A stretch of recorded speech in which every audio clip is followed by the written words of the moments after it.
విజయసాయి రెడ్డి గారిని కొన్ని ఆరోపణలు చేశారు. లేదంటే సుభాష్ గారని ఆయన ఒక పబ్లిక్ ప్రాసిక్యూటర్ అనుకుంటండి. వీళ్ళిద్దరిలో తన అమెరికాలో ఉన్నప్పుడు తన భార్య శాంతి ఒక అబ్బాయిని ప్రసవించింది, డెలివరీ అయ్యింది. ఆ అబ్బాయి తండ్రి ఎవరో నాకు తెలియాలంటున్నారండి.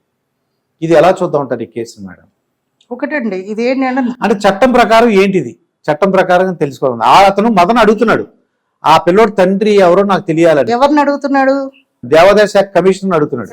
నాకు న్యాయం కావాలి అని ఎవరిని అడుగుతున్నాడు? ముందు ఒక లెటర్ రాసి మీడియాని పెట్టి ప్రెస్ మీట్ పెట్టి చెప్పి మీడియా న్యాయం చేయగలదా? ప్రజల దృష్టికి తీసుకొచ్చాడండి. ప్రజల దృష్టికి తీసుకురావడం కరెక్టే. మీడియా ఎప్పుడు వాళ్ళని ప్రజలకు దృష్టి తీసుకురావాలంటే, ఇతను వెళ్ళి నాకు న్యాయం కావాలి అని ఫస్ట్ ఎవరికి కంప్లైంట్ చేయాలి? పోలీస్కి కంప్లైంట్ చేయాలి. లేదు ఇలాంటి మీరు చేయలేరు, కోర్టుకి వెళ్ళి డైరెక్ట్గా ప్రైవేట్ కంప్లైంట్ వేసుకోవాలి. నా భార్య మీద నాకు అనుమానం ఉంది, ఆ కొడుకు నాకు